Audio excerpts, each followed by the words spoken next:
எல்லாம் நல்லா இருக்கணும்.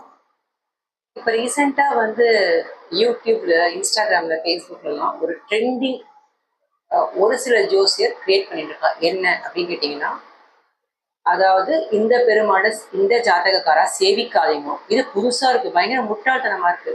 அதாவது ஸ்ரீனிவாச பெருமாள், திருப்பதி ஸ்ரீனிவாச பெருமாளை போய் சேவிக்காதீங்கன்னு சொல்ற ஜோசியர் என்ன மாதிரி ஜோசியரா இருக்கு? இந்த கோவிலுக்கு போங்கன்னு தான் சொல்லுவாரு, இந்த கோவிலுக்கு போகாதுன்னு சொல்ல மாட்டேன். கலியுக தெய்வ பெருமாள் ஸ்ரீனிவாச பெருமாள், அவரை விட நம்மளுக்கு நல்லது பண்றவா யார் இருக்கா? நாளைக்கு இதே ஜோசியர் வந்து உங்க அப்பா அம்மா வந்து இந்த இந்த ஜாதகக்காரா இந்த அப்பா அம்மா கூட பேசாதீங்க, இந்த ஜாதகக்காரா நீங்க பெத்த குழந்தை கூட பேசாதீங்க, அவ கூட கனெக்ஷன் வச்சுக்காம இருக்கப்படுமா? ஏன் மக்கள் இப்படி முட்டாளாக்குறீங்க ஜோசியர்கள்லாம்? நான் சொல்றது எல்லா ஜோசியரும் கிடையாது, ஒரு சில ஜோசியர்கள். எல்லாமே டிபெண்ட்ஸ் ஆன் கர்மா பேஸ்டு தான். அதாவது நீ நல்லது பண்ணா நல்லா நடக்குது, கெட்டது பண்ணா கெட்டது வருது. எந்த தெய்வமா இருந்தாலும் அவரா கூப்பிடாம நீ உங்களால போக முடியாது. நீ என்ன பெருமாள் அவாய்ட் பண்றது? பெருமாள் உன்னை அவாய்ட் பண்ணுங்க. என்ன சுவாமியோ அவன் உன்னோட மெயின்லி திருவண்ணாமலை, காசி விஸ்வநாதர், அப்புறம் வந்து ஸ்ரீனிவாச பெருமாள், இவாள்லாம் நம்மளை கூப்பிடாம நம்ம கோயில நுழையவே முடியாது. அவளாம் நம்மளை வான்னு நினைச்சா மட்டும்தான் போக முடியும். ஏன் இந்த ஜோசியர்கள்லாம் மக்களை இப்படி முட்டாளாக்குற? ஜோசியத்தை நம்புங்க, நான் இல்லை சொல்ல. பட் ஜோசியம் சொல்றவா ஒரு சில பேர் வந்து ஜனங்களை வந்து ஃபுல்லாக பைத்தியமாக்கிறாள். எங்கேயாவது பெருமாளை சேவிக்காதன்னு சொல்லுவாளா? எங்கேயாவது கடவுளே நினைக்காதவளை கூட கடவுள் நல்லதான் பண்ற. சுவாமியை நினைச்சிருக்கவங்க எப்படி கெடுதல் கொடுக்க பெருமாள்? உங்களுக்கு என்ன கடவுளோ கண்டிப்பா அதை செய்வீங்க, எந்த ஒரு கெடுதலும் நடக்காது உங்களுக்கு. இந்த மாதிரி ஜோசி சொல்ற ஒரு சில விஷயங்கள் நமக்கு prevention is better then cure மாதிரி ஒரு சில விஷயங்கள் தான் நமக்கு தவிர வருமுன் காப்ப மாதிரி அவர் சிலதான் சொல்லுவார். அதெல்லாம் ஓகே பண்ணிக்கலாம்னு சொல்லி பண்ணலாம். அப்போ என்னவா இருந்தாலும் இதை முடிஞ்சா வச்சுக்கோங்க, என்ன சொல்லுவா? அப்புறம் உங்க பெத்த குழந்தைங்க பேசாதீங்க, உங்க அப்பா அம்மாவோட பேசாதீங்க, இந்த ஜாதகராவோட பேசலாம் முன்னுக்கு வர மாட்டார். சரி, ஓகே. இப்போ அதே ஸ்ரீனிவாச பெருமாள் நீங்க சொல்ற ராசிக்காராளுக்கு குலதெய்வமா தான் என்ன பண்ணுவா? குலதெய்வம் போய் செய்வீங்க, குலதெய்வத்தை மட்டும் போய் விட்டுறாதீங்க அப்படின்னு சொல்றீங்க. பெருமாளை போய் சேவிக்காதீங்க, என்ன முட்டாள்தனம் அது? குலதெய்வத்தை போய் செய்வீங்க, ஸ்ரீனிவாச பெருமாளை செய்வீங்க, திருவண்ணாமலை போங்க, காசி விஸ்வநாதரை செய்வீங்க, உங்களுக்கு எங்க பிடிக்குமோ அயோத்திய ராமர் போய் செய்வீங்க. உங்களுக்கு எந்த பெருமாள், எந்த கடவுள் உங்களுக்கு ரொம்ப இஷ்ட தெய்வமா இருக்குமோ அவரை 100% நம்புங்க. அப்பா அம்மாவும் கடவுளை தவிர வேற யாருமே நம்ம நல்லது நினைக்க மாட்டாங்க.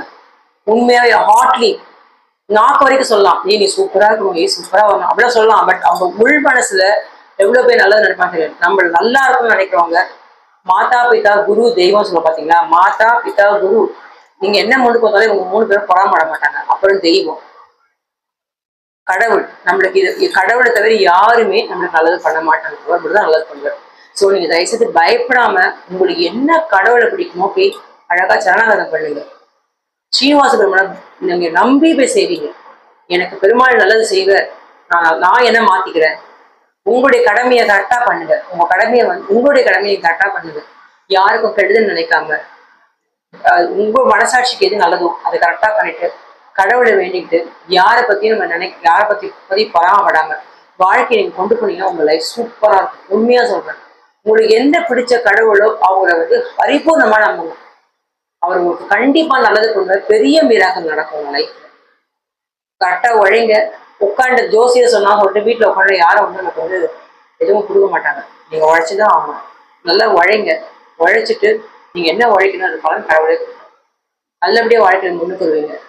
ஜோசியை சொல்றது அப்படியே கண்ணை மூடி மொத்தம் நம்பாதீங்க. இந்த கோவிலுக்கு போகாதன்னு சொல்றதுக்கு எனக்கு தெரிஞ்சு ஜோசியரே கிடையாது, உண்மையா கிடையாது. இந்த ஜாதகர கோவிலுக்கு போகாதுன்னு என் லைஃப்ல இப்ப புதுசா ரீசெண்டா ஒரு 6 months ட்ரெண்டிங்கா கேட்டுட்டு இருக்காது. எஸ்பெஷலி ஸ்ரீனிவாச பெருமாளை போய் சேவிக்காதுன்னு சொல்றேன். எப்பேற்பட்ட முட்டாளா இருப்பான்னு நான் யோசிக்கிறேன். எப்பேற்பட்ட முட்டாள்! உங்க பக்கத்து வீட்டுல இருக்கிற கோவில் கூட நீங்க போனோம்னா அந்த சுவாமியே உங்களை வான்னு நினைச்சா மட்டும்தான் நீங்க கோவிலுக்கு போக முடியும். நீங்களாலாம் போக முடியாது. அந்த கடவுளை உன்னை வான்னு சொன்னா மட்டும்தான், எந்த ஒரு கடவுளா இருந்தாலும் நீ வான்னு நினைச்சா மட்டும்தான் நீ அவர் போக முடியும். நீங்களும் ஆசைப்படணும் சுவாமியை பார்க்கணுன்ட்டு. பார்க்கணும் ஆசைப்படணும், அவர் வா, ஐயோ அந்த பொண்ணு ஆசைப்படுது, குழந்தை ஆசைப்படுது சொல்லிட்டு அவரா கூப்பிட்டா மட்டும்தான் நீங்க போய் சேவிக்க முடியும், அப்படி சேவிக்க முடியாது. அதனால தயவு செய்து சொல்றேன், பெருமாளை ஸ்ரீனிவாச பெருமாள் பயப்படாம செய்வீங்க. இந்த ராசிக்காரா இந்த ராசிக்காரா போகக்கூடாது, அந்த ராசிக்காரா மேஷம் போடக்கூடாது. நான் மேஷம் தான், நான் பறவை தான். நான் மேக்சிமம் மாசமே திருப்பதி போயிட்டு இருக்கேன். இதெல்லாம் தயவுசெய்து நம்பாதீங்க. தயவுசெய்து பெருமாளை நம்புங்க, உங்களுடைய உழைப்பை நம்புங்க, உங்க குடும்பத்தை பாருங்க, அதே மாதிரி பெத்தவங்களை பாருங்க. இது 4 பண்ணாலே நீங்க கண்டிப்பா வாழ்க்கையில முன்னோக்கு யாரை அப்படி ஏமாத்தாம யாரோடைய தொழில் நம்ம தலையிடாம நம்ம முன்னுக்கு வரணும்னு நினைச்சாலே நம்ம லைஃப்ல கண்டிப்பா முன்னுக்கு வரலாம். அந்த கடவுள் உங்களுக்கு எல்லா மிராக்கிள்ஸும் செய்வார். நீங்க என்ன பிரீத்தியான கடவுளோ அவரை சேவிங்க. எந்த கடவுளையும் தூஷிக்காதீங்க, எந்த கடவுளையும் அவாய்ட் பண்ணாதீங்க. அதாவது இந்த பெருமாள் ஜெயிக்கான்னு சொல்றதெல்லாம் நம்பவே நம்பாதீங்க. ப்ளீஸ் கம்ப்ளீட்டா நம்பாதீங்க. கண்டிப்பா நீங்க எல்லாம் நல்லா இருப்பீங்க, எல்லாம் நல்லா இருக்கும்.